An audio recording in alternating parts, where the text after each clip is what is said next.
7ই নভেম্বরের অবদান হচ্ছে এই বহুদলীয় গণতন্ত্র। চোরা রাস্তা দিয়ে আবার আওয়ামী লীগ আসতে পারে কিনা সেই চিন্তায় তারা বিভোর হয়ে নানা ধরনের চক্রান্তে তারা মেতে উঠেছে। শেখ হাসিনা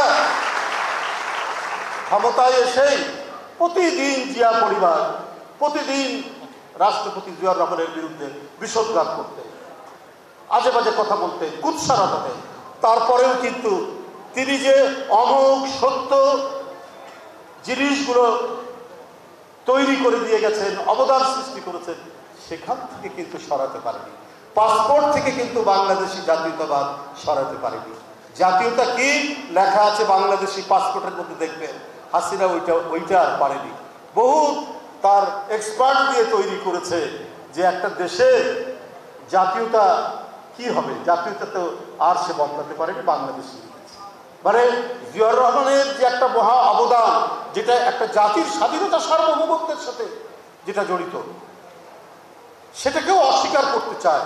অস্বীকার করা যায় না, সত্যকে ঢেকে রাখা যায় না, কিন্তু তারা সেটা চেষ্টা করেছে, কিন্তু তারপরেও পারেনি, সেটা টিকে থেকেছে। এটা একটা সবচাইতে বড় অবদান। আরেকটা হলো যে গণতন্ত্রকে হত্যা করলেন, সেই ইনক্লুসিভ ডেমোক্রেসি, অর্থাৎ সবাইকে নিয়ে বিভিন্ন রাজনৈতিক দল, মত, যার যা ইচ্ছা আছে সবাই রাজনীতি করতে পারবে, সবাই মত প্রকাশ করতে পারবে, সবাই কথা বলতে পারবে, সবাই মুক্তভাবে সংগঠন করতে পারবে, এইটা তিনি সংযুক্ত করলেন। এই 7ই নভেম্বরের অবদান হচ্ছে এই বহুদলীয় গণতন্ত্র। কি বুঝলেন ভাই? অনলি যেটাই চাই। সুতরাং আপনি এই 7ই নভেম্বরকে অস্বীকার করবেন কি করে? আওয়ামী লীগের বুদ্ধিজীবীরা নানা কথা লেখে, নানা বিষয় লেখে। আপনারা তো বাকশাল করেছেন সমস্ত রাজনৈতিক দল বন্ধ করে।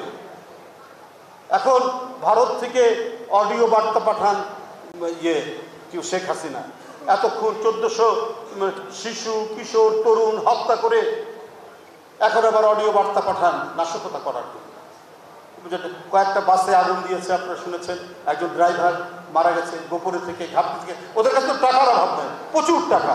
বাংলাদেশ ব্যাংকের সেই 800 কোটি টাকা, তারপরে বিভিন্ন ডেভেলপমেন্টের, পদ্মা সেতুর টাকা আছে, আপনার ফ্লাইওভারের টাকা আছে, মেট্রো রেলের টাকা আছে। টাকার তো অভাব নেই, সব টাকা দিয়ে তো আর পালাতে পারেনি। কিছু কিছু সমাজের বিভিন্ন জায়গায় সেটি অবস্থান করছে, আওয়ামী লীগের হাতেই আছে, সেইটা তারা খরচ করছে নাশকতা তৈরি করে, একটা ভিন্ন রকমের পরিস্থিতি তৈরি করে কোনো চোরা রাস্তা দিয়ে আবার আওয়ামী লীগ আসতে পারে কিনা সেই চিন্তায় তারা বিভোর হয়ে নানা ধরনের চক্রান্তে তারা মেতে উঠেছে।